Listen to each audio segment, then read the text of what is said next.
Hi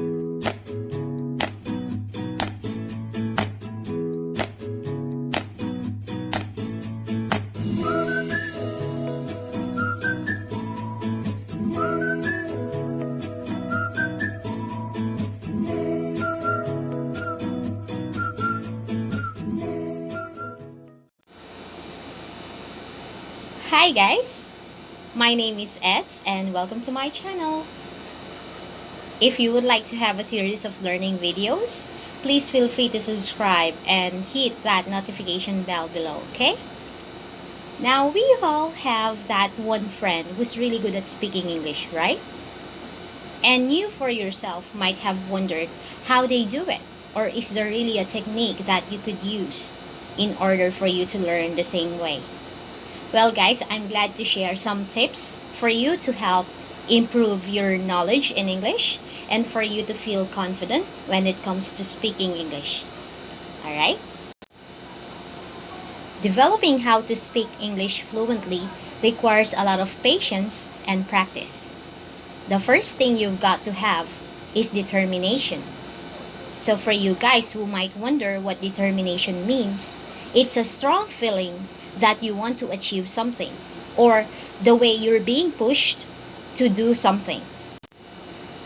Now that you have that feeling which will push you to become better each day, let's proceed with our tip number 1. Our tip number 1 is imitation and repetition. Imitation comes from the root word imitate, which means to copy and paste. Repetition comes from the root word repeat, which means to say it again, over and over again. This technique is an effective way to memorize and learn different English words along with its pronunciation. All languages learned all over the world started with imitation and repetition. For example, when you listen to a song, you get along with the lyrics by repeating it all over again in your head, right? So that's why we have the words LSS or last song syndrome in our vocabulary. By listening to your favorite song over and over again, you will be familiarized with the words and you will be able to memorize it. So for this step, it is best to start with listening to your favorite songs and then try your best to memorize the lyrics. But as you get along with it, you might encounter some challenges. Like for instance, there might be some words that you don't know what it means, right? Don't worry because we will talk about that in our tip number 2. Tip number 2, vocabulary building. So now you're set with memorizing different words. However, there's a lot which you don't know the meaning of. So what will we do? Here goes our tip number 2.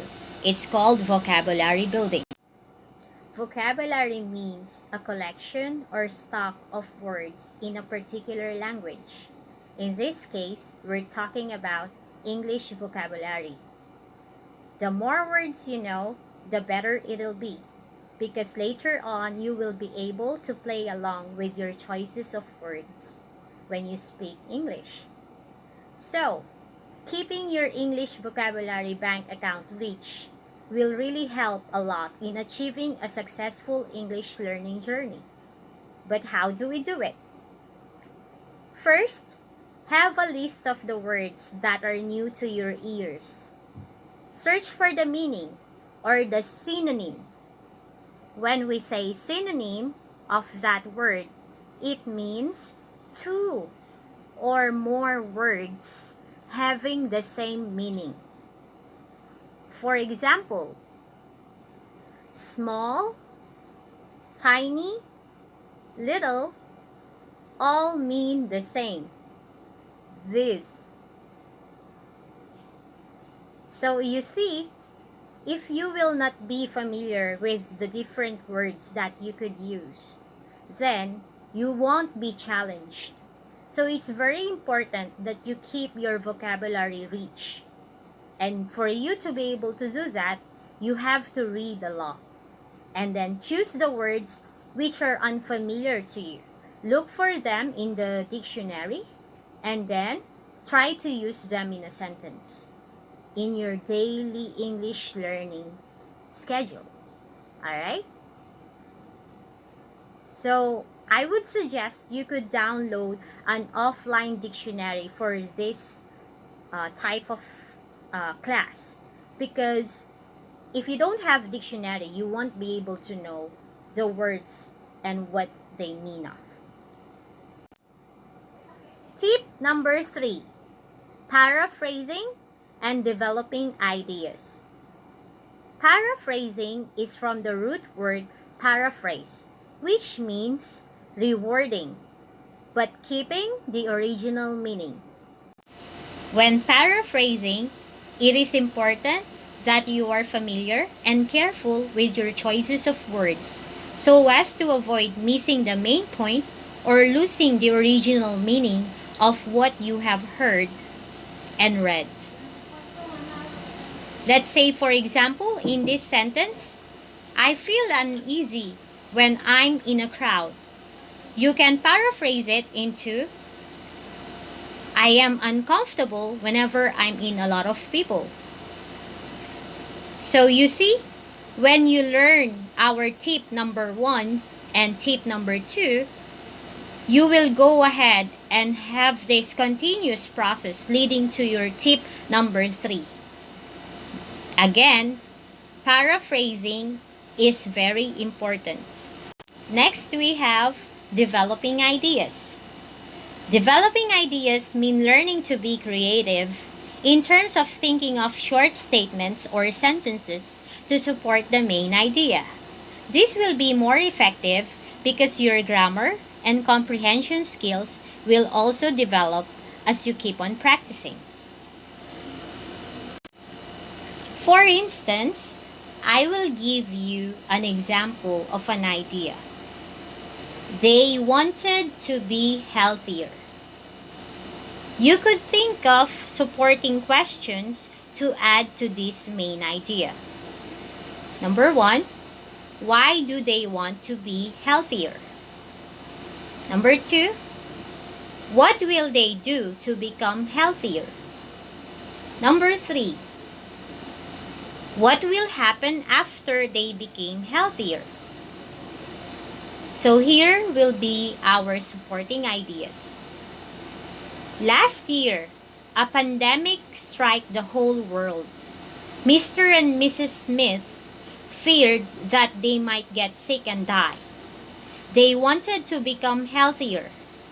So, they started exercising and following a healthier diet. Soon, they became fit, healthy, and happy. They were able to survive the pandemic. You see, when you develop ideas, you make your own sentences. You have to challenge yourself to be creative. So there you go, guys, our 3 tips on how to develop your English proficiency skills. So if you will just keep on doing this and practicing this technique on a regular basis, you will see yourself improve, especially gain more confidence speaking English in front of others. It's never gonna be easy, but it's always worth giving a try. I hope you learned something from this video, and please feel free to comment down whatever suggestions or whatever topics that you would like us to talk about next time on our next videos, God willing. And please feel free to subscribe to my channels and mention this to your friends who might be needing these tips as well. Alright? And I hope to see you next time in my next videos to come. And please stay safe, everyone. And God bless us all. Thank you, guys. Bye-bye.